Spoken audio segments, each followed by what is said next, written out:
तो आज हम करते हैं क्लास 10th के लिए जो मैथ के हैं कंप्लीट फॉर्मूले हर चैप्टर के लिए। ठीक है, कौन से चैप्टर में कौन से फॉर्मूले काम आएंगे। सबसे पहले चलेंगे चैप्टर नंबर 1 से। ठीक है, चैप्टर फर्स्ट। सबसे पहले इसमें टॉपिक कौन कौन से हैं? HCF है, सेकंड LCM है, थर्ड इरेशनल नंबर प्रूफ है। ठीक है, ये तीन चीजें इसके अंदर है। इसका लिखते हैं वैल्यू फॉर्मूला। देखो HCF जब भी करेंगे वो कैसे निकालते हैं, कोई भी दो नंबर के एग्जांपल से करा देता हूँ। 2 और 10 है, 20 और 10 है, इसको फैक्टर कर लेना भाई। 2 पे कट करेंगे, 2 पे कट करेंगे, 5 पे 1, सेम इसमें 2 आएगा और 2 पे करोगे तो 1 आएगा। तो कॉमन क्या है इनमें? एक तो 5 कॉमन है, जैसे 20 है ना, इसको कैसे लिखोगे? 2 इंटू 2 इंटू 5 इंटू 1। और 10 को कैसे लिखोगे? 5 इंटू 2 इंटू 1। कॉमन क्या है इसमें? तो 5 कॉमन है, एक 1 है और एक 2 है। तो 2 की 1 की और 5 की मल्टीप्लाई कर देना तो कितना आएगा? 10। तो ये आ जाएगा आपका HCF। ठीक है, एलसीएम क्या होगा? इन जो आपका 10 था वो तो लेना ही है, जो बचा है 2 वो भी ले लेना। तो एलसीएम क्या आ जाएगा? 10 इंटू 2 कितना आएगा? 20। ठीक है, ये इसलिए करवाया है 2 नंबर के लिए ताकि जो फॉर्मूला लिखो सेटिस्फाई कर लेंगे। फिर एक ही फॉर्मूला इसमें, HCF into LCM is equal to product of number. ठीक है, किसके इक्वल रहेगा वो? प्रोडक्ट ऑफ नंबर के, मतलब संख्याओं की गुणा। HCF इंटू LCM क्या रहेगा? संख्याओं की गुणा। चेक कर लेते हैं। HCF कितना आया अपना? 10, LCM कितना आया? 20। प्रोडक्ट ऑफ नंबर भी यही है ना, नंबर पहला नंबर 20 है, दूसरा 10 है, तो ये भी 200 और ये भी 200 है, तो दोनों क्या होते हैं? इक्वल होते हैं। तो इसके अलावा जब भी आपको HCF दे रखा हो, LCM निकालना हो, तो ये फॉर्मूला आप डायरेक्ट अप्लाई कर सकते हो। ठीक है, सिर्फ एक ही इसमें फॉर्मूला है। क्लियर? यदि थोड़ा और इसमें देखना है, यूक्लिड डिवीजन देख सकते हो, उससे HCF निकालना। करते कैसे हैं? 2 नंबर आपको दे रखे हैं, बड़ा नंबर अंदर लिखोगे, जो छोटा नंबर है उसको बाहर लिखोगे। तो 10 2 जा 20 कंप्लीट कट गया ना, जिस नंबर से कंप्लीट कटा है वही इसका HCF होगा। ठीक है, ये सिर्फ HCF के लिए काम आती है।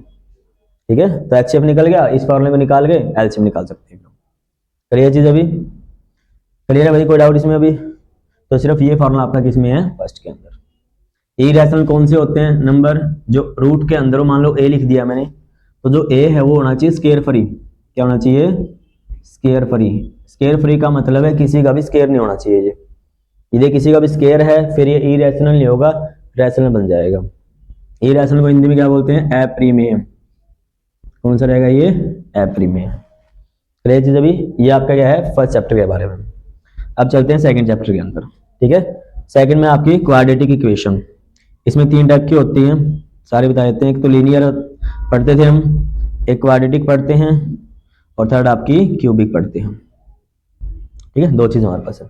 लीनियर में होता है वेरिएबल की पावर 1। ठीक है, कोई भी वेरिएबल है उसकी पावर कितनी रहे? 1 रहे। क्वाड्रेटिक में होता है उस वेरिएबल की पावर 2, और क्यूबिक में होता है उस वेरिएबल की पावर 3। ठीक है, ये आपके होते हैं। बट सेकंड चैप्टर में सिर्फ क्या पढ़ेंगे? क्वाड्रेटिक के बारे में। क्लियर? क्या पढ़ना है उसके अंदर? क्वाड्रेटिक दिया मिलेगा। उसके लिए फॉर्मूला क्या रहेगा? जनरल क्वाड्रेटिक इक्वेशन होती है ये, ax स्क्वायर प्लस में bx plus c is equal to 0। यहाँ पे लिखोगे a नॉट इक्वल टू 0। तो क्वाड्रेटिक की जनरल इक्वेशन है ये, ax स्क्वायर प्लस में bx plus c equal to 0। कब बोलेंगे इसको क्वाड्रेटिक? जब a का कोएफिशिएंट क्या ना हो? 0 ना हो। मतलब x स्क्वायर का कोएफिशिएंट जो a दे रखा है ना अपने, वो 0 नहीं होना चाहिए। बाई चांस ये 0 हो जाता है तो ये कट जाएगा यहाँ से, तो क्या बचेगा? bx प्लस c, तो ये लीनियर बन जाएगा। ठीक है, तो ये आपके पास रहेगा। इसमें क्या क्या चीजें आप फाइंड करोगे? First, sum of zeros. क्या निकालना पड़ेगा यहाँ से हमें? सम ऑफ जीरोज, जिसका फॉर्मूला रहेगा आपका -b/a। सेकंड आपका पूछा जाता है यहाँ से प्रोडक्ट ऑफ जीरोज। ठीक है, प्रोडक्ट ऑफ जीरोज, इसका रहेगा c/a। ठीक है, सम ऑफ जीरोज मतलब शून्यकों का योग, और प्रोडक्ट ऑफ जीरोज मतलब शून्यकों की गुणा। b x का कोएफिशिएंट, a x का कोएफिशिएंट, और c जो कांस्टेंट है। ठीक है, ये 2 फॉर्मूले यहाँ पे यूज होंगे। सम ऑफ जीरोज का मतलब है ये अल्फा प्लस बीटा। ठीक है, और प्रोडक्ट ऑफ जीरोज है अल्फा इंटू बीटा। और अल्फा बीटा है क्या चीज? जब क्वाड्रेटिक इक्वेशन को सोल्व करेंगे वहां से x की 2 वैल्यू आएगी, पहली अल्फा दूसरी बीटा। ठीक है, कहीं सोचो अल्फा बीटा कहां से आए, उसको सोल्व करके सिर्फ फाइंड करना है। क्लियर? सोल्व कैसे करते हैं? इसमें फैक्टराइजेशन लगा सकते हैं या क्वाड्रेटिक लगा सकते हैं। तो हम इसमें क्या आपको क्वाड्रेटिक फॉर्मूला ही लिखवा देते हैं। तो क्वाड्रेटिक के लिए क्या है? x इज इक्वल टू, जो ये x निकालोगे वैल्यू, उसका फॉर्मूला रहेगा -b plus minus B square minus 4ac इसका रूट डिवाइड बाई 2a, ये रहेगा आपका फॉर्मूला क्वाड्रेटिक के लिए। ठीक है, कोई भी क्वाड्रेटिक इक्वेशन है उसके मैक्सिमम कितने रूट मिल सकते हैं हमारे पास? 2 ही मिल सकते हैं, 2 से एक्स्ट्रा इसके रूट नहीं मिलेंगे। बता सकते हो जी। अभी सेकंड के लिए सिर्फ इतना है। और जो फर्स्ट एक्सरसाइज है इसकी, उसके लिए आपका छोटा ग्राफ है, हम ये बना देते हैं, इस टाइप से दिया हुआ है। जितनी बार वो एक्स एक्सिस के ऊपर टच है वही उसका आंसर होगा। तो 3 बार टच है तो 3 उसका आंसर है। कितने जीरोज होंगे उसके पास? 3 जीरोज होंगे। 2 बार टच है तो 2 जीरोज। करिए चीज अभी। तो ये चैप्टर नंबर आपका सेकंड था। अब करते हैं चैप्टर नंबर थर्ड के लिए। चैप्टर थर्ड, ठीक है। थर्ड में क्या आपके पास 2 मेथड है, एलिमिनेशन और सब्स्टिट्यूशन। उसका थोड़ा बेसिक बताते हैं कैसे करते हैं। जैसे a1x प्लस में b1y प्लस में c1 is equal to 0, a2x plus में b2y प्लस में c2 इज इक्वल टू 0। ठीक है, जब इसमें लगाते हैं हम एलिमिनेशन, क्या लगाना हमें? एलिमिनेशन। एलिमिनेशन के लिए क्या करोगे? जो कोफिशिएंट x का हो चाहे y का हो, या तो x का कोफिशिएंट या y का कोफिशिएंट, इसको क्या बनाओगे? पहले सेम बनाओगे। ठीक है, मतलब 2 से 3 से मल्टीप्लाई जो भी करके हमने क्या करना है, उसको सेम करना है। उसके बाद क्या करना है? उसको सब्ट्रैक्ट कर देना, आपका आंसर आ जाएगा। जैसे मान लो इसके आगे a1 है, यहाँ पे a2 है, तो ऊपर वाले क्या करोगे? a2 से मल्टीप्लाई कर देना और नीचे वाले को किससे कर देना? a1 से, पूरी इक्वेशन को। तो x का कोफिशिएंट सेम हो जाएगा, उसको कट कर देना, फिर वहां से किसकी वैल्यू मिल जाएगी? y की। फिर इक्वेशन 1 में पुट करके उसको सोल्व कर सकते हैं। ये एलिमिनेशन का रहेगा। फिर होता है दूसरा, होता है सब्स्टिट्यूशन। ठीक है, कौन सा लगाना हमें? सब्स्टिट्यूशन। सब्स्टिट्यूशन में क्या करते हैं? एक इक्वेशन से x या y की वैल्यू निकाल लेंगे और पुट दूसरी में करेंगे। तो पहले क्या करेंगे? x या x हो सकता है या y हो सकता है, इसकी क्या करेंगे? Value find. फिर क्या करेंगे? उसको पुट करेंगे फर्स्ट में। मान लो हमने सेकंड से निकाल ली है, पुट कहाँ करेंगे? उसको फर्स्ट में करेंगे। और जब हमने निकाल ली फर्स्ट से है तो पुट कहाँ करेंगे? फिर उसको सेकंड में करेंगे। जहां से निकालोगे उसके क्या है? अपोजिट में क्या है? उसको पुट करना है। क्लियर है? ये रहेगा सब्स्टिट्यूशन के अंदर। इसलिए हमारे पास अब आते हैं यहाँ पे चेक करना कि सॉल्यूशन किस टाइप का है, लाइन किस टाइप की है। उसके लिए आपका रहेगा a1/a2 equal b1/b2 equal c1/c2, ये हो सकता है। या a1/a2 b1/b2 not equal c1/c2। Third a1/a2 not equal b1/b2। ये चेक करना होता है हमें कि लाइन की नेचर कैसी है, कि वो कट करेंगी, पैरेलल होंगी या कोइंसिडेंट होंगी, मतलब ऊपर से ही जाएगी वो लाइन। ये तीनों टाइप की। ठीक है, जब ये तीनों इक्वल होंगे तो वहां पे इनफाइनाइट सॉल्यूशन होंगे। क्या रहेंगे? Infinite solution. इनफाइनाइट जिसको हम काउंट ही नहीं कर सकते। ठीक है, तो कौन सी रहेगी वो लाइन हमारी? सॉल्यूशन कैसे रहेंगे? कोइंसिडेंट लाइन रहेगी आपकी, कोइंसिडेंट लाइन। हिंदी में क्या बोलेंगे इसे? संपाती रेखा। कैसे बोलेंगे उसे? संपाती रेखा। ठीक है, इनफाइनाइट मतलब अनेक हल। हिंदी में क्या लिखेंगे वो? इसको अनेक हल है उसके। क्लियर चीज अभी यहां तक क्लियर है इनफाइनाइट के लिए। और जब ये जिसके पास सॉल्यूशन है उसे बोलेंगे हम कंसिस्टेंट सॉल्यूशन। कौन सा? ये कंसिस्टेंट सॉल्यूशन। कंसिस्टेंट को क्या बोलते हैं हिंदी में? हम संगत हल। कौन सा बोलेंगे इसको?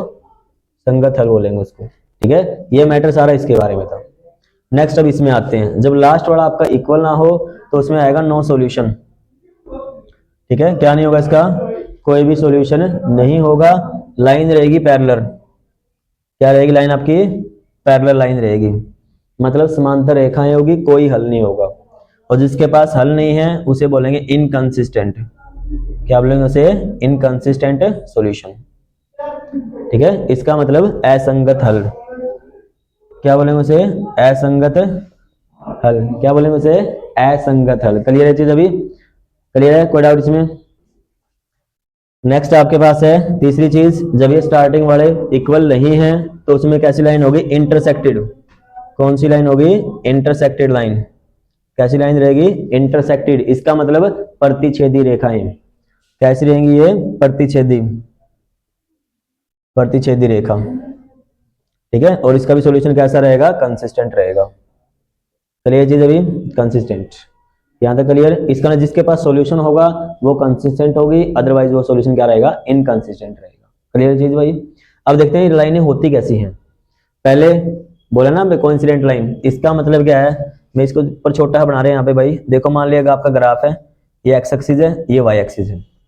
मान लो एक लाइन ये ऐसे बनी है तो दूसरी लाइन भी इसी के ऊपर से बनेगी। ठीक है, इसी के ऊपर से। इसका मतलब हर पॉइंट इसमें कॉमन होगा। और हमें पॉइंटों का पता ही नहीं है कितने, तो इसमें क्या रहेगा सॉल्यूशन, इनफाइनाइट रहेगा। दूसरी लाइन ये जिसमें क्या पैरेलल है, पैरेलल का मतलब क्या है, ये ग्राफ था, मान लिया एक लाइन ऐसे आई है तो दूसरी बिल्कुल सेम गैप से ऐसे ऐसे चलती रहेगी, ये कहीं इंटरसेक्ट ही नहीं करेगी। क्लियर है, और जब तक वो इंटरसेक्ट नहीं करेगी तब तक उसका सॉल्यूशन नहीं होता।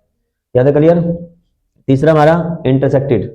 इंटरसेक्टेड में क्या है, देखो एक लाइन यहाँ है तो दूसरी यहाँ से चली जाएगी जहां कट किया उसने, ये होती है इंटरसेक्टेड लाइन। कितने पॉइंट पे कट किया सिर्फ इसने, एक पॉइंट पे, इसी वजह से इसका सॉल्यूशन में क्या रहेगा, यूनिक सॉल्यूशन। कैसा रहेगा इसका, यूनिक सॉल्यूशन। हिंदी में क्या बोलते हैं इसको, अद्वितीय हल या केवल एक हल। चलिए यहाँ तक ये चीजें हुई। अभी ये था आपका किसके बारे में मैटर, सबका चैप्टर नंबर 3 के बारे में। ये सारा मैटर आपका चैप्टर नंबर 3 का है। यहाँ तक कोई डाउट है पूछ सकते हो। नेक्स्ट आता है आपका चैप्टर नंबर 4, चैप्टर 4, ठीक है। इसमें आपका एक तो ये फॉर्मूला हमने सेकंड में लिखवाया था क्वाड्रेटिक, एक तो ये यूज होगा और उसके बाद इसके नेचर फाइंड करने होंगे सिर्फ हमें रूट के। तो ये क्या रहेगा आपका फॉर्मूला, जो कोई भी क्वाड्रेटिक इक्वेशन दे ही मिलेगी आपको, ये मान लो दे देते हैं वैल्यू कोई भी, इसमें निकालना, पहले x की वैल्यू निकालोगे तो फॉर्मूला सेम रहेगा, बी स्क्वायर माइनस 4ac, इसका रूट डिवाइड बाय क्या रहेगा 2a, ठीक है। ये आपका क्वाड्रेटिक फॉर्मूला है जिससे हम रूट वगैरह फाइंड करेंगे। सेकंड इसमें और क्या चीज यूज करेंगे हम, नेचर ऑफ रूट। क्या फाइंड करना हमें, nature of root. Nature of root का मतलब है जो भी इसके हल आएंगे उनकी प्रकृति पता करनी है हमें कि वो वास्तविक हैं या काल्पनिक है। वास्तविक मतलब रियल है, काल्पनिक मतलब इमेजिनरी है। यदि रियल भी है तो क्या वो इक्वल है या वो डिफरेंट है, वो चीजें हम पता करनी होगी। उसके लिए कैसे करोगे, डी की वैल्यू निकालोगे, B square minus 4ac। D क्या होता है आपका, डिस्क्रिमिनेंट होता है। डी क्या रहेगा आपका, डिस्क्रिमिनेंट रहेगा, ठीक है, जिसको हिंदी में क्या बोलेंगे, विविध कर। क्या बोलेंगे हिंदी में से, विविध कर, और इंग्लिश में डिस्क्रिमिनेंट। अब इसकी वैल्यू 3 आ सकती है, B square minus 4ac, B square minus 4ac। 3 मतलब या तो पॉजिटिव आ सकती है या नेगेटिव आ सकती है या 0 आ सकती है, ये 3 पॉसिबिलिटी है, तो 3 इसकी वैल्यू आ सकती है। यदि इसकी वैल्यू इक्वल आती है 0 के तो वहां पे लिखोगे रियल एंड इक्वल। कैसे होंगे भाई रूट, रियल भी होंगे और इक्वल भी होंगे। इसका मतलब जब भी तुम क्वाड्रेटिक इक्वेशन को सोल्व करोगे, x की जो 2 वैल्यू आएंगी दोनों सेम आएंगी, ठीक है, दोनों वैल्यू क्या आएंगी, सेम। दूसरी चीज, यदि ये लेस देन 0 आ जाता है तो यहाँ पे लिखेंगे no real root, no real root, इसका मतलब इमेजिनरी रूट। कैसे रूट होंगे इसके, काल्पनिक हल होंगे, कोई भी वास्तविक इसका हल नहीं हो सकता। यदि आ जाता है 0 से बड़ा, क्या आता है 0 से बड़ा, तो वहां पे आएंगे रियल एंड डिस्टिंक्ट, ठीक है, रियल और डिस्टिंक्ट मतलब बराबर भी होंगे, रियल मतलब वास्तविक रहेंगे और आपके अलग अलग रहेंगे। कैसे रहेंगे ये, अलग अलग। क्लियर चीज। अभी इसका ना जब भी x की वैल्यू निकालोगे दोनों वैल्यू क्या आएंगी, सेम नहीं आएंगी, वो दोनों अलग अलग आएंगी। क्लियर चीज। अभी तो यहाँ से हम क्या नेचर को फाइंड कर सकते हैं। जब भी आपका ये केस बनता है, इमेजिनरी बन जाता है, वहां पे आगे x की वैल्यू आपने फाइंड नहीं करनी, यानी कि यहाँ पे फाइंड नहीं करनी भाई, जब भी यहाँ पे नेगेटिव बन जाता है। क्लियर चीज। अभी क्लियर। कई बार इसी फॉर्मूले को, ये हमें पता है भाई बी स्क्वायर माइनस 4ac की वैल्यू अपन निकाल ही ली है, उसको क्या लिख रहे हैं, डी लिख रहे हैं ना। तो कई बार इस फॉर्मूले को हम कैसे लिख सकते हैं, माइनस बी प्लस माइनस यहाँ पे डी इसका रूट बाय में 2a, ये फॉर्मूला भी हम यूज कर सकते हैं कि हमने डी की वैल्यू यहाँ से सोल्व कर चुके हैं। तो ये किसके बारे में रहेगा, आपका चैप्टर नंबर 4 के बारे में रहेगा। क्लियर चीज। अभी चैप्टर 4 क्लियर। नेक्स्ट जो आपका चैप्टर नंबर 5 में फॉर्मूला यूज करेंगे हम, चैप्टर नंबर 5, ठीक है। इसमें क्या रहेगा आपका एपी का कंसेप्ट। अब देखते हैं आप यहीं पे कर देते हैं हम चैप्टर नंबर 5, ठीक है। इसमें रहेगा आपका एपी का कंसेप्ट। क्या क्या चीजें इसमें देखनी है वो आप देखो। इसमें क्या नंबर दिए मिलेंगे, जैसे 2 है, 4 है, 6 है, इस टाइप की कोई सीक्वेंस दी मिलेगी। पहले तो उसको चेक करना होगा एपी है या नहीं है, फिर उसका सम निकालना, फिर उसके आगे नेक्स्ट टर्म पता करनी, वो चीजें। जैसे आपके पास क्या एपी में पहली टर्म है a1, दूसरी है a2, इस टाइप से a3, इस टाइप से चलता रहता है, और इनके बीच का जो अंतर होता है उसे लिखते हैं d1, ये रहेगा d2, इस टाइप से वो चलता रहेगा। इसमें देखो हम करते कैसे हैं, जो d निकालना होता है वो रहेगा second term minus first term. पहला तो ये फॉर्मूला आपके पास है, ठीक है। d मतलब कॉमन डिफरेंस, हिंदी में क्या बोलेंगे इसको, सारा अंतर, ठीक है। पहले का अंतर निकालोगे, दूसरे का निकालोगे, तीसरे का, यदि तीनों अंतर सेम आ जाते हैं तो उसे बोलेंगे हम एपी है अदरवाइज वो AP नहीं है। क्लियर पहली चीज। अब D हमें मिल सकता है, सेकंड फॉर्मूला हम यूज करते हैं AN, इसका फॉर्मूला रहेगा A of N minus 1 into में D, ठीक है, A प्लस में N minus 1 into D। N यहाँ पे जो भी तुमने टर्म निकालनी है वो यहाँ रख देना, जिसमें मैंने कह दिया इसी की 12वीं टर्म निकालो, तो N की जगह क्या रखोगे 12 रखोगे, A की जगह तुम्हें पता है 2 है, D की जगह भी 2 है, और इसको सिंप्लीफाई कर देना। क्लियर है, यहाँ से कोई भी टर्म आपकी आ सकती है। इसी टाइप से जब SN निकालना हो, इसका सम निकालना हो, उसका फॉर्मूला रहेगा N/2 2A प्लस में N माइनस 1 इंटू D, ठीक है। A आपकी फर्स्ट टर्म है, N जितनी टर्म का भी आपने सम निकालना है, D आपका कॉमन डिफरेंस है और SN उसका सम है। दूसरा फॉर्मूला आपका रहेगा इसी का N/2 A प्लस में AN या L भी लिख सकते हैं यहाँ पे, ठीक है, L मतलब लास्ट टर्म। चलिए भाई, ये फॉर्मूला रहेगा आपका सम निकालने के लिए, इसके अलावा इसमें कोई और फॉर्मूला नहीं है। यहाँ तक कोई दिक्कत? ये आपका चैप्टर नंबर किसके लिए? आपका 5th के लिए। क्लियर। अब चलते हैं चैप्टर नंबर 6 के अंदर। चैप्टर नंबर 6, ठीक है, इसके अंदर दो ही चीजें पढ़ते हैं, या तो सिमिलर पढ़ेंगे या आपका कॉन्ग्रुएंट पढ़ेंगे, ठीक है। सिमिलर को बोलते हैं हिंदी में आपके पास समरूप, क्या बोलेंगे इसे? समरूप, और उसको बोलते हैं सर्वांगसम, ठीक है, सर्वांगसम। समरूप का मतलब क्या होता है? सेम हो उसका रूप, ठीक है, वो क्या रहेगा आपका? सर्वांगसम, मतलब समरूप रहेगा, मतलब उसका साइज वगैरह कोई मैटर नहीं है, बड़ा भी हो सकता है छोटा भी रह सकता है। कॉन्ग्रुएंट में क्या होता है? बिल्कुल एज इट इज वही साइज, ठीक है, वो उसके लिए रहेगा। जैसे एक ट्रायंगल हमने ये बना दिया, दूसरा ट्रायंगल इसे थोड़ा बड़ा बना दिया, ठीक है, और इसमें क्या होगा? जो ट्रायंगल जितना है दूसरा भी उतना ही होगा, ठीक है। अब यदि चेक करना पड़ जाए सिमिलर है या नहीं है, क्या चीज है, उसके लिए कंडीशन क्या रहेगी? नाम देते हैं इसको ABC PQR, इसको भी नाम सेम देता हूं मैं, ABC PQR, ठीक है, ये चीज हमारे पास। अब देखो इसके अंदर यदि आपके पास क्या है? AB बाय में इसकी side PQ is equal to BC by में इसकी side QR is equal to AC by में PR, ये तीनों साइड का रेशियो सेम हो, वो चीज चेक करनी, ठीक है। तीनों साइड का रेशियो क्या है? सेम होना चाहिए, पहली चीज वो चेक करोगे। तीसरी चीज एंगल A इक्वल होना चाहिए एंगल P के, एंगल B इक्वल होना चाहिए एंगल Q के, और एंगल C इक्वल होना चाहिए एंगल R के। तो ये मैटर रहेगा आपका सिमिलर का, ठीक है, साइड का रेशियो सेम होना चाहिए और एंगल क्या होना चाहिए? इक्वल होना चाहिए। चलिए चीज अभी, तो ये मैटर किसका? आपका सिमिलर के लिए रहेगा। कॉन्ग्रुएंट के लिए क्या रहेगा? जो AB है वो इक्वल होनी चाहिए PQ के, जो BC है वो इक्वल होनी चाहिए QR के, और जो AC है वो इक्वल होनी चाहिए PR के, तीन चीज से, और एंगल भी इक्वल होने चाहिए। जो एंगल A है वो एंगल P के, एंगल B है वो एंगल Q के, और एंगल C है वो एंगल R के। ये रहेगा आपका कॉन्ग्रुएंट के लिए। चलिए चीज अभी, यदि आपके पास मान ले कॉन्ग्रुएंट प्रूफ करना है तो इनमें से कोई चीज चेक करवा दो।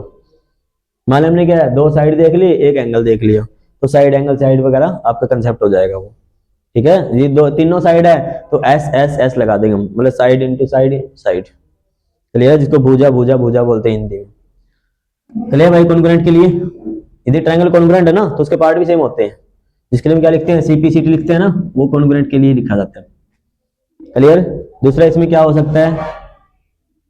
जब ये ट्रायंगल है, ये ऐसे कट कर रहा है, ये इसकी मिड पॉइंट है, ठीक है। यदि कोई लाइन आपकी दो मिड पॉइंट को ज्वाइन करती है तो वो क्या होती है? जो नीचे वाली साइड है ना, ये इसका हाफ होती है, A B C E and F, ठीक है। तो इसका मतलब जो EF मिलेगी वो आधी मिलेगी BC की, पहली चीज तो, ठीक है। सेकंड क्या रहेगा? जो EF रहेगी वो पैरेलल रहेगी BC के, मतलब समांतर रहेगी। ये दो कंसेप्ट यहां से यूज होंगे। क्लियर है। दूसरी चीज मिड पॉइंट को ज्वाइन करिए तब, ठीक है। यदि कोई इसके पैरेलल जा रही है, ठीक है, उनका रेशियो सेम आने लग रहा है, तो इसका क्या है? फिर वो मिड पॉइंट से पास कर रही है। यदि ऐसी चीज मिल जाए सिमिलर वगैरह, इसका कंसेप्ट क्या रहता है फिर? जो AE है ये वाली साइड बटे में BE इक्वल रहेगी AF बटे में FC, AF बटे FC, ये चीज रह सकती है।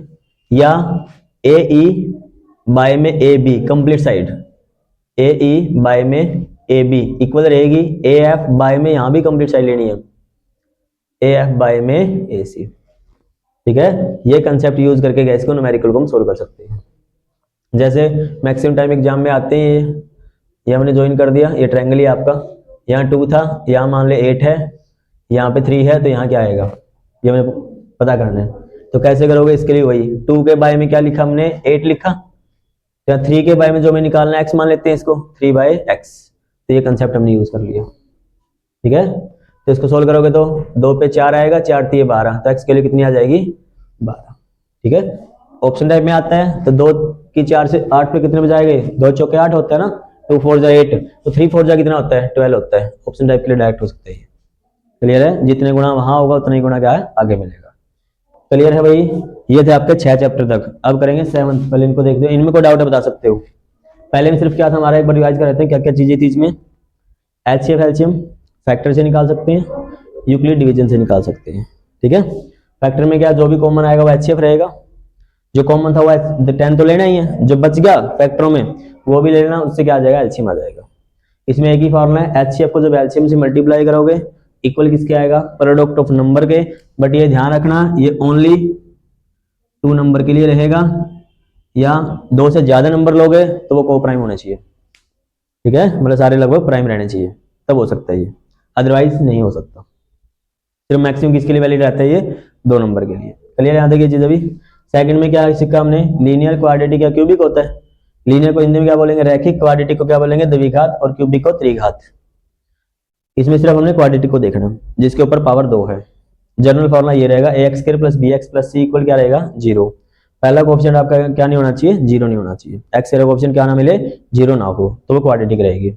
इसमें क्या क्या फाइंड करोगे, सम ऑफ जीरोस -b/a, इसका ना alpha plus beta, product of zeros c/a, इसका ना अल्फा इंटू बीटा, और जो आपका x होगा -b, b² - 4ac इसका रूट बाय में 2a, ठीक है। क्लियर यहाँ तक ये चीजें। एक छोटा और फॉर्मूला है इसके अंदर, x² माइनस में s ऑफ x प्लस में p इज इक्वल टू 0। ये रहेगा आपका यदि आपको क्वाड्रेटिक इक्वेशन बनानी हो, उसके लिए सम दे रखा हो प्रोडक्ट दे रखा हो जीरोस का, तो ये है सम, s की जगह सम और p की जगह क्या आएगा प्रोडक्ट। इसका डायरेक्ट इसमें रख देना, सम की वैल्यू रख देना, प्रोडक्ट की वैल्यू रख देना, तो क्या बन जाएगी वो क्वाड्रेटिक इक्वेशन बन जाएगी। चलिए ये चीज अभी यहाँ तक कोई दिक्कत, सेकंड क्लियर। थर्ड में क्या था हमारा, 2 इक्वेशन दी मिलेगी या इक्वेशन बनानी भी पड़ सकती है। क्या क्या चेक करोगे इसको सोल्व करना, या तो एलिमिनेशन, एलिमिनेशन में बोल देंगे हिंदी में विलोपन विधि, ठीक है, और सब्स्टिट्यूशन आपके पास क्या है प्रतिस्थापन विधि। ये 2 विधि रहेंगी यहाँ पे, एलिमिनेशन और सब्स्टिट्यूशन। एलिमिनेशन में क्या है, या तो x का कोएफिशिएंट सेम बना लेना या y का कोएफिशिएंट बना लेना। एक को सेम बनाओ, उनको सब्ट्रैक्ट कर दो, एक वैल्यू कट जाएगी, एक की आ जाएगा आंसर। इसमें क्या करोगे, एक इक्वेशन से सिंपल x की वैल्यू निकालो y की टर्म में ही, या y की वैल्यू निकालो x की टर्म में, उसको फिर क्या दूसरी इक्वेशन में पुट कर देना, वहां से वैल्यू मिल जाएगी। फिर क्या चेक करते हैं, सॉल्यूशन कितने हैं, किस टाइप के हैं वो चीजें। यदि तीनों का रेशियो सेम आता है, इनफाइनाइट सॉल्यूशन होंगे, कॉन्स्टेंट लाइन रहेगी, इसका मतलब अनेक हल होंगे, संपाती रेखा रहेंगी, ठीक है, और सॉल्यूशन कैसे होंगे कंसिस्टेंट, इसका मतलब संगत हल होंगे। क्लियर। जब ये पहले बराबर हो तीसरा बराबर ना हो तो नो सॉल्यूशन मतलब पैरेलल लाइन रहेगी, और इनकंसिस्टेंट सॉल्यूशन रहेगी, ठीक है, मतलब असंगत हल। ये है आपकी पैरेलल लाइन के लिए, जो अलग अलग जाएंगी सेम गैप रहेगा। अब यहाँ पे क्या रहेगा, एक ही लाइन के ऊपर दूसरी लाइन बढ़ेगी जब इसका ग्राफ ड्रॉ करोगे। तीसरे में क्या है, जब शुरू के आपके स्टार्टिंग की 2 बराबर ना हो तो इंटरसेक्टेड लाइन होगी, मतलब प्रतिच्छेदी रेखा। सिर्फ एक हल होगा, यूनिक सॉल्यूशन, जिसको अद्वितीय हल भी बोलते हैं, ठीक है। को सॉल्यूशन कैसा होगा कंसिस्टेंट, जैसे ये 2 लाइन गई हैं कट कर रही है एक ही पॉइंट के ऊपर। यहाँ तक क्लियर है। फोर्थ में क्या हमारे पास क्वाड्रेटिक इक्वेशन थी, उसको सोल्व करना या उसके नेचर ऑफ रूट फाइंड करना, मतलब शून्यकों की प्रकृति का पता लगाना कि वो वास्तविक है या काल्पनिक है। जिसकी वैल्यू 0 के इक्वल आती है तो वास्तविक भी हैं और बराबर भी हैं, जिसकी वैल्यू 0 से छोटी आती है वास्तविक नहीं है, वो काल्पनिक है, नो रियल रूट। और कैसे होंगे काल्पनिक को क्या बोलते हैं वैसे इमेजिनरी। यदि 0 से बड़ी आती है तो रियल भी होंगे और अलग अलग भी होंगे, मतलब असमान होंगे दोनों। ये इसके लिए मैटर था, ठीक है। फिर 5वें हमने क्या किया आपको, 5th के अंदर एपी में, एपी के लिए जैसे कोई सीक्वेंस दी मिलेगी उसमें कॉमन डिफरेंस निकालोगे, सेकंड में से फर्स्ट को माइनस कर देना, सेकंड कॉमन डिफरेंस निकालोगे तो थर्ड में से सेकंड को माइनस कर देना। ये 3 कॉमन डिफरेंस निकालने थे, वो तीनों इक्वल आ जाते हैं तो वो एपी है, अदरवाइज वो एपी नहीं है, ठीक है। उसका बाद कोई टर्म निकालनी है, nth टर्म 10वीं 20वीं जो भी है, तो n का फॉर्मूला क्या रहेगा, a प्लस में n-1 इंटू डी, ये रहेगा nth के लिए। और सम के लिए क्या रहेगा sn, n/2 2a प्लस में n-1 इंटू डी। और जो लास्ट टर्म दे रखी है तो ये फॉर्मूला यूज कर सकते हैं, n/2 a प्लस में an, ये किसका मैटर था आपका, 5वें चैप्टर का। और 6th में क्या हमारे पास सिमिलरिटी का कंसेप्ट, ठीक है। सिमिलरिटी के लिए क्या देखोगे, साइड का रेशियो इक्वल होना चाहिए, दो दे रखे थे, इनके साइड का रेशियो सेम हो, एंगल सेम हो, तो क्या रहेंगे वो सिमिलर रहेंगे, ठीक है। यदि साइड का इक्वल है साइड आपस में और एंगल भी सेम है तो कैसे है वो कॉन्ग्रुएंट है। चलिए चीज अभी क्या से आपको एक आइडिया लग गया होगा, यदि आपके पास कॉन्ग्रुएंट है तो सिमिलर हो जाएंगी, ठीक है, बट सिमिलर है तो कॉन्ग्रुएंट होना जरूरी नहीं है, ठीक है। क्लियर चीजें। अब नेक्स्ट इसमें क्या है, इस बेस पे क्या था हमारा, यदि मिड पॉइंट को ज्वाइन करते हैं कोई लाइन, तीसरी लाइन की क्या रहेगी, वो पैरेलल रहेगी और उसका हाफ रहेगी, वो मतलब उससे आधी रहेगी। यदि आपके पास कोई लाइन दे रखी है तीसरी लाइन के पैरेलल तो इसका नाम वो मिड पॉइंट से पास करेगी फिर, ठीक है, और उसे क्या रहनी है, वो हाफ ही रहनी है। तो ये चैप्टर आपके 6 तक थे। अब देखते हैं 7वें से, यहाँ तो कोई डाउट है पूछ सकते हो।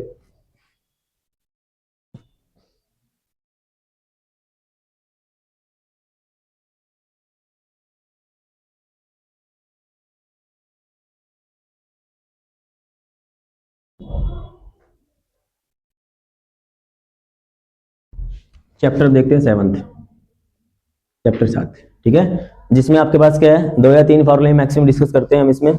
फर्स्ट आप करेंगे डिस्टेंस फॉर्मूला, डिस्टेंस फॉर्मूला जिसको हिंदी में बोलेंगे दूरी सूत्र, ठीक है। फॉर्मूला क्या रहेगा इसको देखो, ए और बी कोई 2 पॉइंट दिए मिलेंगे, तो ए आपका ले लेते हैं x1 y1, बी ले लेते हैं x2 एंड y2, ठीक है। तो फॉर्मूला क्या रहेगा, ए बी का x2 माइनस x1 इसका स्क्वायर प्लस में y2 माइनस y1 इसका स्क्वायर इसका स्क्वायर रूट, ठीक है। ये रहेगा आपका डिस्टेंस फार्मूला। दूसरा आपके पास रहेगा इसमें सेक्शन फार्मूला, सेक्शन फार्मूला, ठीक है, हिंदी में क्या बोलेंगे इसे, विभाजन सूत्र, ठीक है, विभाजन सूत्र। ये तब यूज होगा जब भी आपको रेशियो वर्ड लिखा मिल जाए, अनुपात वगैरह लिखा मिल जाए, ठीक है, वहां पे क्या होगा, इसका यूज करते हैं मैक्सिमम। तो फॉर्मूला क्या रहता है देखो, ए पॉइंट आपका ले लिया x1 and y1, B point हमने ले लिया x2 एंड y2, ये कोई p पॉइंट होगा आपका x y वगैरह जिसको डिवाइड करेगा m रेशियो n के अंदर, तो इसको इस साइड मल्टीप्लाई करनी है, इसकी इस साइड मल्टीप्लाई करनी है। तो फॉर्मूला क्या रहेगा आपका, p of xy is equal to m की इस साइड मल्टीप्लाई x वाले से, तो mx2 रहेगा प्लस में इस साइड n की रहेगी nx1 डिवाइड में दोनों का सम m प्लस n। सेम अब y वाले से करोगे, m था ना इसकी y वाले कोफिशिएंट से, तो क्या रहेगा my2 प्लस में n की इस साइड y वाले से, तो प्लस में क्या रहेगा ny1, ये n है, ठीक है, y में दोनों का सम m प्लस n, ये रहेगा आपका सेक्शन फार्मूला। क्लियर है। कब यूज करेंगे इसको, जब रेशियो आपको दिया होगा। कितने भी डिवाइड कर सकते हैं, मान लो ये लाइन दे रखी थी 3 टुकड़े है इसके, ये a मिलेगा ये b मिलेगा, इससे इस साइड ये p पॉइंट मान लिया, q पॉइंट मान लिया, 3 हिस्से इसके, तो इससे इस साइड कितने पॉइंट है 1, p से उस साइड कितने हैं 2, तो 1:2 ले लेंगे सब, ठीक है। q को एक बार छोड़ देंगे, वो है ही नहीं मान लो, a और b को यूज कर लेंगे तो ये हो गए, तो p का काम कौन करेगा, अब ये वाला पॉइंट, ठीक है। q को लिया, इस साइड कितने पॉइंट है 2, उस साइड कितने 1, उस जब q निकालेंगे तब p को छोड़ देंगे हम, ठीक है, तब किसका रेशियो यूज करेंगे हम, q वाले का करेंगे। तो इस टाइप से कितने भी हिस्से वो दे सकते हैं। तीसरा फॉर्मूला आपके पास रहेगा मिड पॉइंट, थर्ड क्या रहेगा आपका मिड पॉइंट, मिड पॉइंट को बोलते हैं मध्य बिंदु, ठीक है, मिड पॉइंट। ये क्या आपका जो सेक्शन फॉर्मूला है ना, इसी का स्पेशल केस है, जब ये m और n 1 1 हो जाते हैं ना, तो ये सेक्शन फॉर्मूला क्या बन जाता है, मिड पॉइंट फॉर्मूला बन जाता है। तो इसके लिए क्या रहेगा, p ऑफ मिड पॉइंट, मान लो कोई भी x y है, जैसे line they the, a value है, b है, यहाँ पे 2 3 है, चलो वैल्यू से ही कर देते हैं इसको, वेरिएबल से x1 है y1 है, यहाँ पे क्या है x2 है y2 है, ये p पॉइंट है। तो ये किसके इक्वल रहेगा, x1 प्लस x2 बाय में 2 और y1 प्लस y2 बाय में 2, ठीक है, ये रहेगा आपका मिड पॉइंट।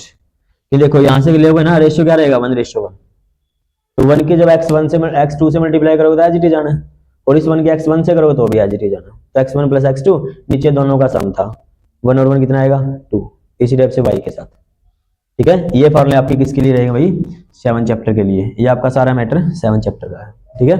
अब आते हैं अपने 8 चैप्टर के ऊपर।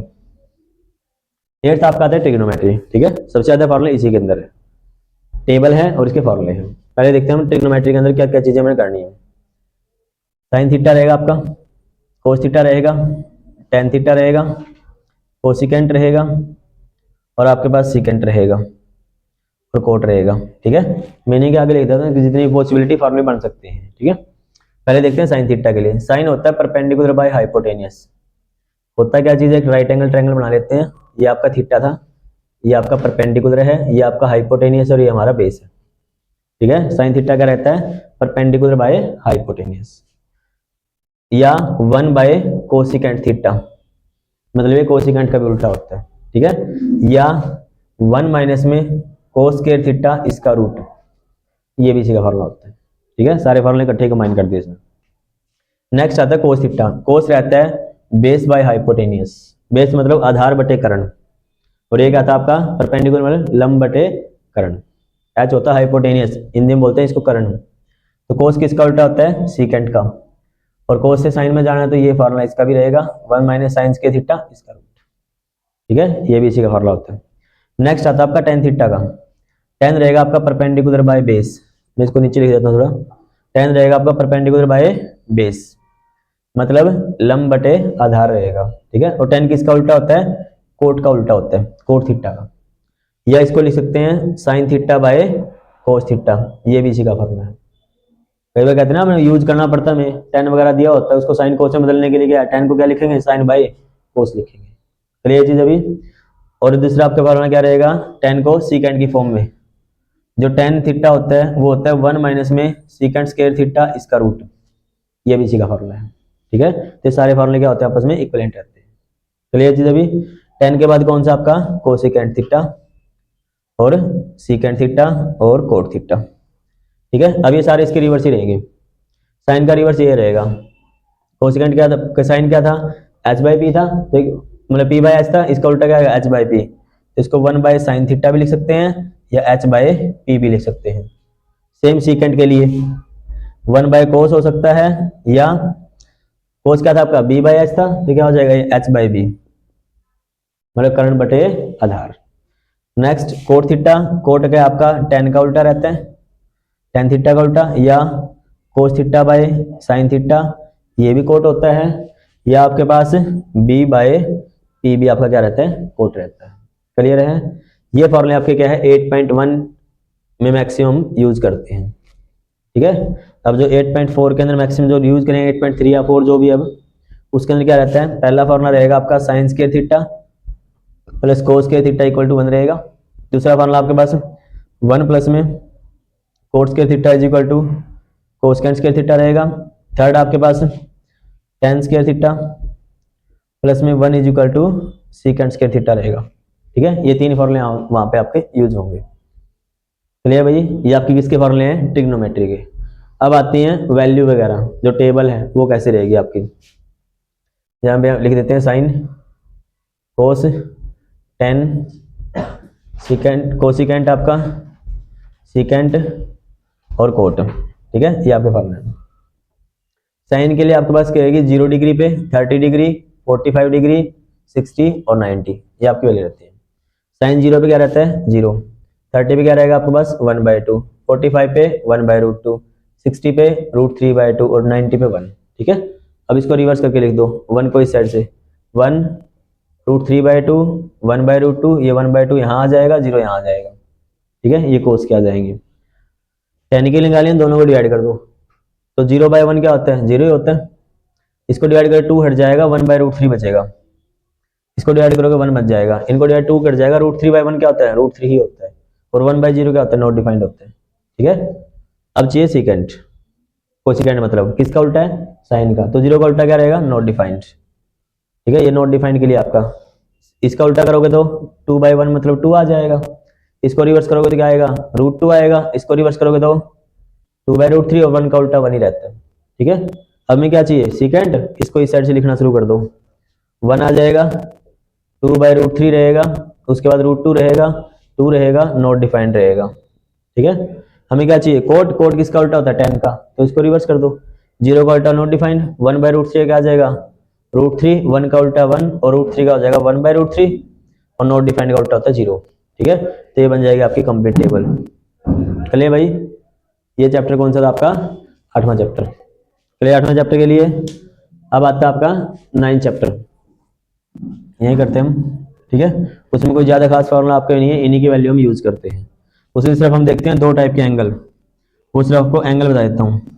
मान लें एंगल यहाँ देखो ऊपर की तरफ देख रहे हैं हम, तो एंगल ऑफ एलिवेशन बोलते हैं, angle of elevation, angle of elevation. या इसको हिंदी में क्या बोलेंगे, उन्नयन कोण, क्या बोलेंगे उसे, उन्नयन कोण, उन्नयन कोण, ठीक है। जब नीचे से ऊपर देखेंगे तो एलिवेशन एंगल रहेगा, और जब ऊपर से नीचे देख रहे हैं हम, मान लें ऊपर से नीचे जब भी देखो ना, यहाँ एंगल नहीं बनाओगे, एंगल कहाँ बनेगा, इसके पैरेलल कोई लाइन खींचोगे, यहाँ पे एंगल रहेगा वो थीटा, ठीक है। तो इस एंगल को क्या बोलते हैं, एंगल ऑफ डिप्रेशन, ठीक है, एंगल ऑफ डिप्रेशन बोलेंगे, या अवनमन कोण बोलेंगे, अवनमन कोण, जब ऊपर से नीचे देखते हैं, ठीक है। इसमें क्या आपको तीन में से कोई एक वैल्यू दे देंगे वो, और फाइंड करना होगा। जैसे मान लो मैंने यहाँ 4 दे दी, इसको फाइंड करना है, तो यहाँ पे थीटा के सामने वाली दे रखी है ना 4, डिवाइड बाय जो हमने फाइंड करना उसको x मान लिया मैंने, तो ये परपेंडिकुलर है, और एक हमारा हाइपोटेनियस है, और परपेंडिकुलर बाय हाइपोटेनियस हमने देखा ही था क्या होता है, साइन थीटा होता है। इसका ना किसके इक्वल आ जाएगा, ये साइन थीटा के। यहाँ पे थीटा की वैल्यू आपको दी मिलेगी 30 60 कुछ भी, वो यहाँ रख देना, ठीक है, और उसकी वैल्यू यहाँ से आ जाएगी, तो क्या मिल जाएगा हमें वहां से, x मिल जाएगा, ठीक है। 9th के अंदर सिर्फ यही रहेगा आपके पास, एंगल ऑफ एलिवेशन का कंसेप्ट या एंगल ऑफ डिप्रेशन का कंसेप्ट, और एक्स्ट्रा कोई फॉर्मूला नहीं है इसके अंदर। अब नेक्स्ट डिस्कस करते हैं हम 10th के बारे में।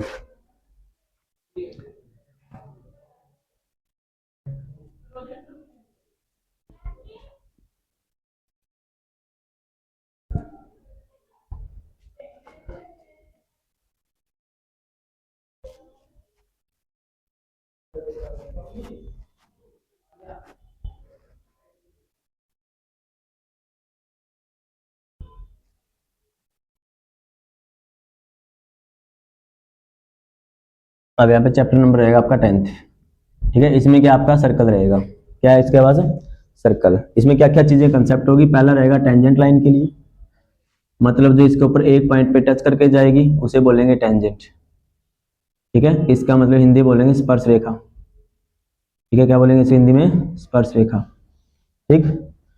जब आपके पास कोई दो लाइन पे पॉइंट करके कट करके जाएगी उसे बोलेंगे सेकेंट, ठीक है, क्या बोलेंगे उसको, सेकेंट।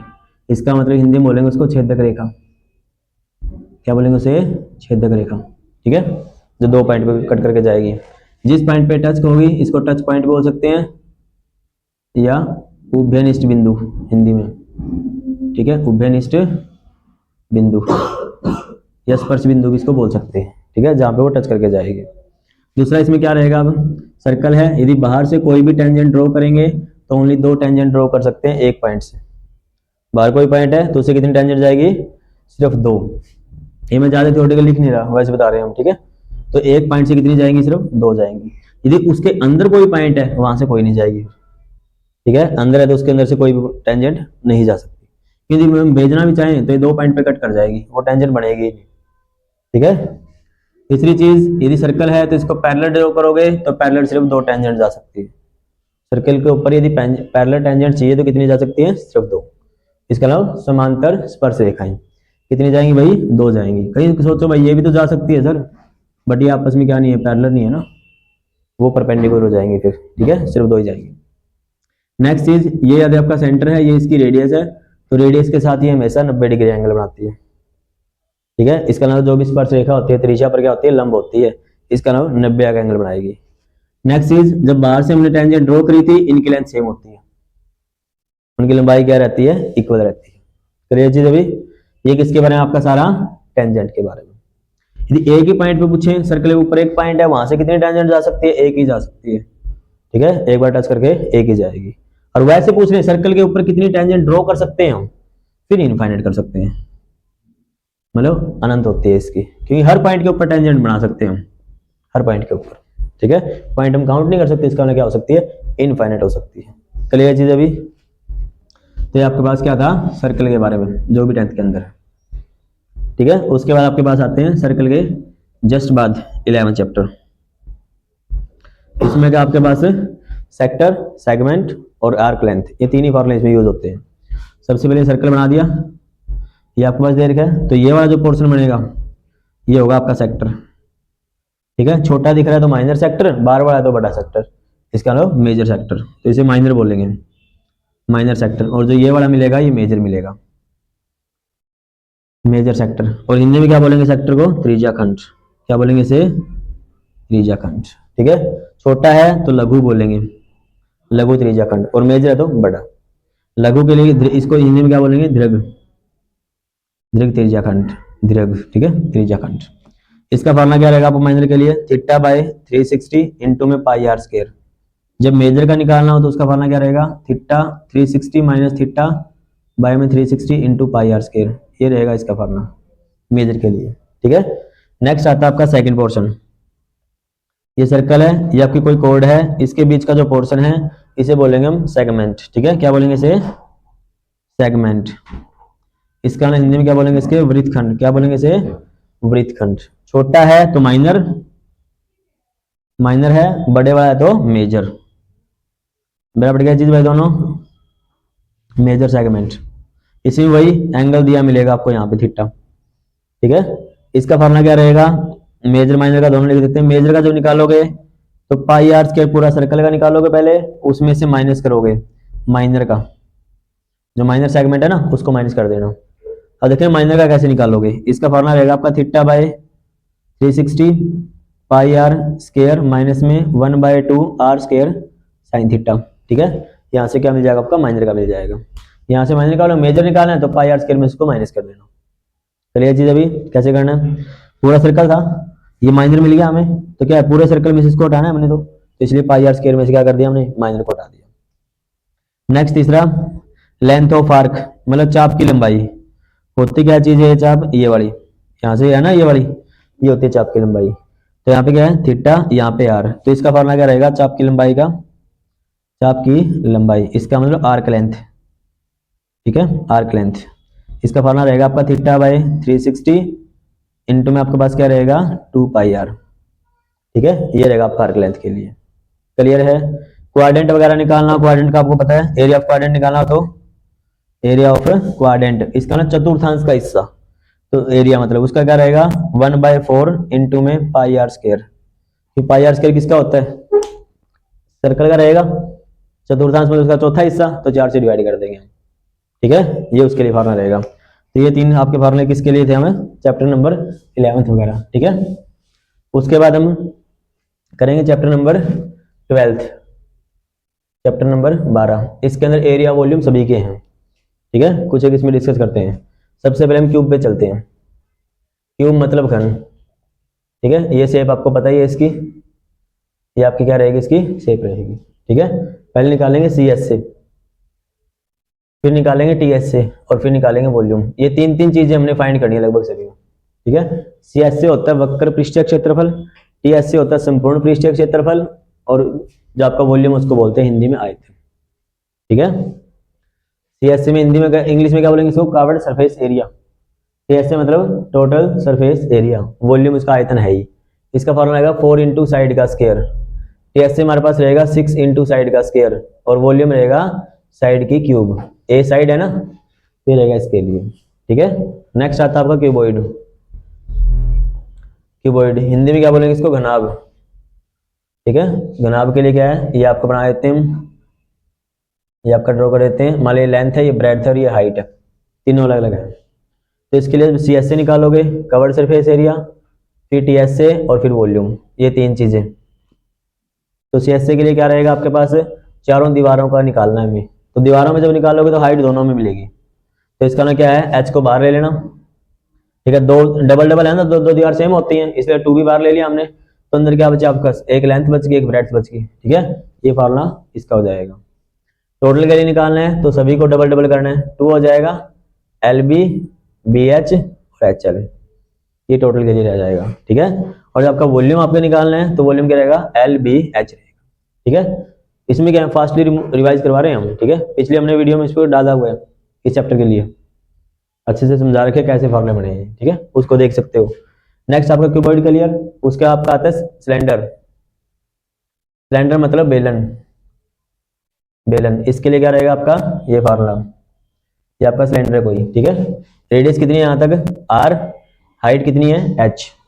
तो इसका पहले निकालेंगे सी एस से, टी एस से, और आपके पास वॉल्यूम। सी एस से मतलब वही curved surface area, total surface area, और आपका वॉल्यूम रहेगा।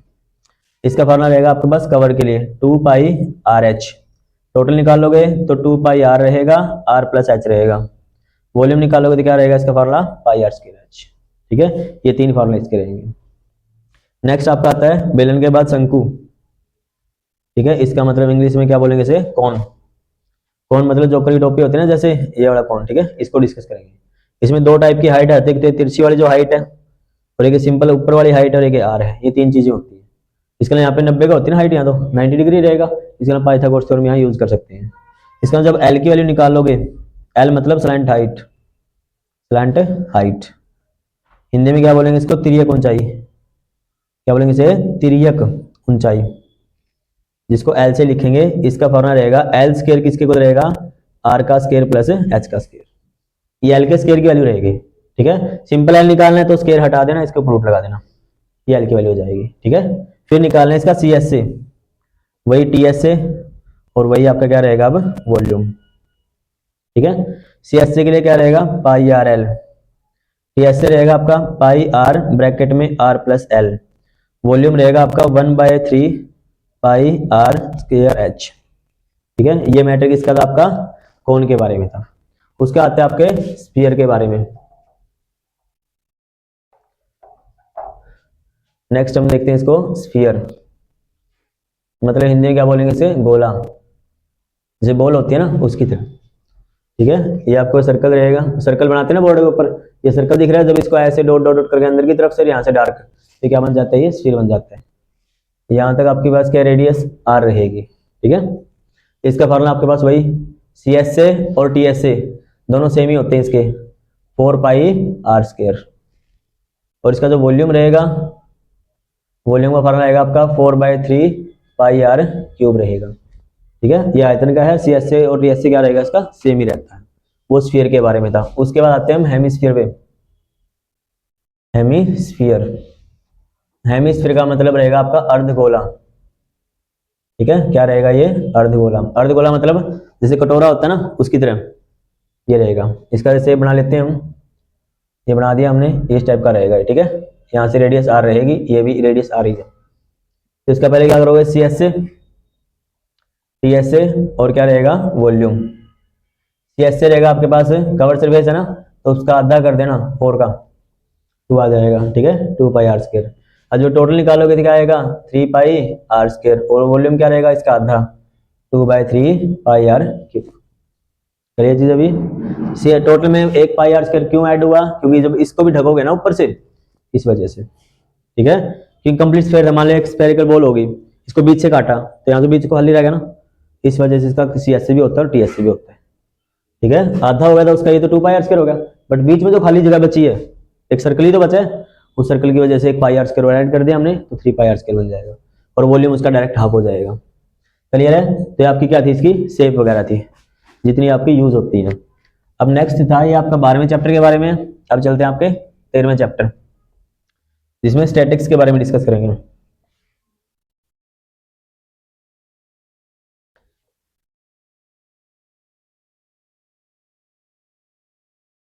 चैप्टर आपका अब 13।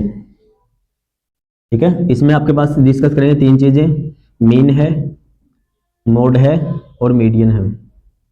ठीक है, mean, mode and median. Mean आपके पास क्या रहेगा आपका, जिसको हिंदी में बोल देंगे माध्य। मोड आपका बहुलक, बहुलक रहेगा, और आपका मीडियन क्या रहेगा आपके पास माध्यक, जिसको माध्यिका भी बोलते हैं, कोई दिक्कत नहीं है उसमें। ठीक है, ये आपका रहेगा। मीन के लिए फॉर्मूला क्या रहेगा, summation F I x I divide by summation F I. ठीक है, समेशन एफ आई। नेक्स्ट आपका रहेगा मोड के लिए एल प्लस में F1 माइनस में F0 twice of F1 F0 minus F2 into में H, ये रहेगा आपका मोड का फॉर्मूला। ठीक है, मीडियन के लिए क्या रहेगा आपके पास L प्लस में n/2 माइनस CF बटे में F इंटू H। ठीक है, CF क्या रहती है आपकी कॉम्युलेटिव फ्रीक्वेंसी, हिंदी में बोलेंगे संचयी बारंबारता। जो F है उसे बोलते हैं फ्रीक्वेंसी, हिंदी में क्या बोलेंगे उसको सिंपल बारंबारता, और जो CF है तो उसे क्या बोलेंगे संचयी बारंबारता हिंदी के अंदर। मीन का दूसरा फार्मूला ए प्लस में summation F I D I बटे समेशन एफ आई, ये हो सकता है।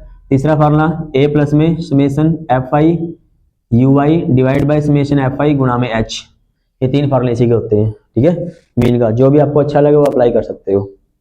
यहाँ तक करिए भाई। जहाँ पे वो रखा है F1 F2 वगैरह, ये चीजें क्या होती है, जो यहाँ पे F1 है वो मैक्सिमम फ्रीक्वेंसी है ना, वो है ये मैक्सिमम। F0 क्या है, इससे जस्ट ऊपर, मैंने सीधा ऊपर लिख दिया, ये मैक्सिमम वाली से ऊपर वो F0 रहेगी। F2 लिख दिया वो मैक्सिमम से नीचे, ठीक है, मतलब इसमें क्या है डाउन, जो नीचे की तरफ रहेगी मैक्सिमम के, वो क्या रहेगी आपकी F2 रहेगी। L आपकी क्या रहेगी, जो F1 है इसके सामने क्लास इंटरवल दिया मिलेगा आपको, उसमें से जो लोअर लिमिट है वो क्या रहेगी L रहेगी, इसके सामने वाली। H क्या है, उन जो क्लास इंटरवल आपको दिया मिलेगा 10 से 15 देर का है, तो उसके बीच का गैप क्या रहेगा आपका H रहेगा, वो वैल्यू यहाँ यूज कर सकते हैं। क्लियर है। N क्या रहेगा, फ्रीक्वेंसी का सम। CF क्या रहेगी, वो देखो आपके पास JFI दी मिलेगी आपको, मान 2 3 4 5 6 स्टेप से दे रहे हो कुछ भी, ये स्टेप से या और कोई ऐड कर दे, मान ले लास्ट में 1 कर दिया मैंने, ठीक है। तो जब CF निकालोगे तो कैसे निकालोगे, 2 एज इट इज, इस 2 को इस 3 में प्लस करोगे 5 हो जाएगा, 5 में 4 14 20 और 21, तो जो लास्ट में 21 आए N की वैल्यू आई है, ठीक है। इसका हाफ करोगे, हाफ करने के बाद कितना आएगा 10.5 आएगा, वो देखना तुमने यहाँ पे कहाँ मिलेगा, 9 और 14 के बीच में मिलेगा, तो इसका 9 क्या बन जाएगा फिर आपका CF बन जाएगा, और इसके साथ जो 5 ऐड किया था ये आपका F बन जाएगा, और इसके सामने जो क्लास इंटरवल दिया मिलेगा वहां पे आपको L मिलेगी, ठीक है। तो ये वैल्यू वहां से मिलेगी आपको। क्लियर चीज कैसे करनी है, कि ब्रीफली बता रहे हैं चीजें हमें, ठीक है। इसके लिए अलग से भी कर देंगे, मीन मोड भी नहीं अलग से अपलोड कर देंगे। ये था आपका किसके बारे में भाई, मीन मोड मीडियन के बारे में, चैप्टर नंबर 13। अब चलते हैं बिल्कुल लास्ट चैप्टर पे, चैप्टर नंबर 14, जो आपका रहेगा प्रोबेबिलिटी। क्या रहेगा आपका, प्रोबेबिलिटी, मतलब हिंदी में क्या बोलेंगे इसको, प्रायिकता, ठीक है। क्या बोलेंगे इसको हिंदी में भाई, प्रायिकता। अब देखो इसमें क्या क्या चीजें हमें जरूरत पड़ेगी। फॉर्मूला तो इसमें एक ही रहेगा, जो P ऑफ E रहेगा, प्रोबेबिलिटी निकालोगे किसी भी इवेंट की, वो क्या रहेगी FC/TC। FC मतलब फेवरेबल केस, TC मतलब टोटल केस, ठीक है। हिंदी में क्या बोलेंगे इसको, FC को बोलेंगे अनुकूल परिणाम, अनुकूल परिणाम बटे में कुल परिणाम, ठीक है। अनुकूल का मतलब क्या है, जो उसके लिए है, उसके फेवर में वो चीज, वो अनुकूल रहेगी। टोटल आपका क्या है, TC मतलब टोटल थे कितने, वो दोनों, ये रहेगा फार्मूला। दूसरी चीज, जो इवेंट होने की प्रोबेबिलिटी है और इवेंट नहीं होने की प्रोबेबिलिटी है, दोनों का संबंध रहेगा। टी के ऊपर बार लगा रखा है ना, ये नो टी के लिए रहता है, इवेंट होने की और नहीं होने की, मतलब घटना घटने की और नहीं घटने की, दोनों का सम कितना रहेगा, 1 रहेगा। तीसरी चीज, जो ये प्रोबेबिलिटी आती है ये कभी भी लेस देन 0 नहीं हो सकती, इसका मतलब नेगेटिव नहीं हो सकती, 0 हो सकती है बट 0 छोटी नहीं हो सकती।